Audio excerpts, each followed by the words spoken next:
Standing Up by Sitting In, a play. Scene 1, June 1960.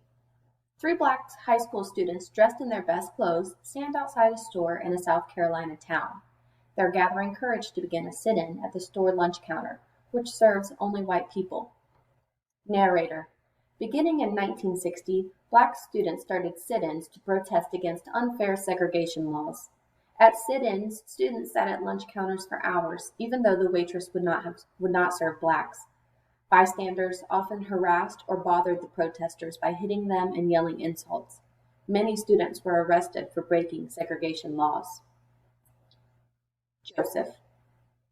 To his friends. We're just going to sit at the counter and politely order something to eat. When they refuse to serve us, we will sit there until the store closes. David. I hope our sit-in will be peaceful, not like that one in Tennessee last week. Linda.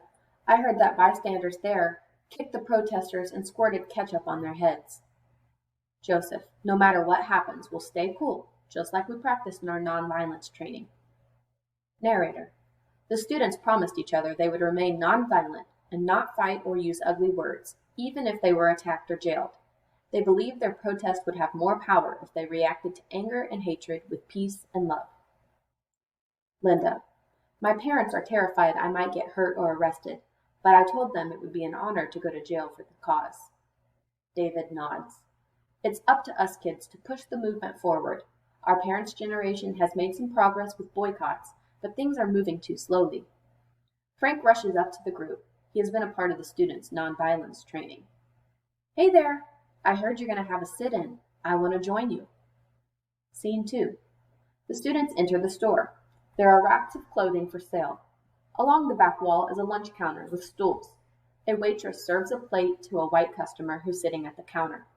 The students walk to the back and sit quietly at the counter. Narrator. The waitress has been afraid a sit-in might happen at her lunch counter. She does not want to serve these students. Even if she thinks segregation is unfair, her boss could fire her for serving blacks in his store, and the possibility of violence against herself or the students scares her. David. I'd like to order lunch, please. Waitress. This counter is for whites only. You know that. You better leave before there's trouble. Customer, angrily. If you know what's good for you, you'll get out of here right now. Linda, to waitress. Your store is happy to take my money when I buy a dress. Why won't you take my money at the lunch counter? Waitress. It's just the way things are around here. Frank. Well, we say it's time for a change. Joseph. The color of our skin shouldn't determine where we can sit. Customer to Frank. Now why are you hanging out with them? Frank. These guys are my friends. I can't just stand by and watch while you treat them like second-class citizens. Joseph.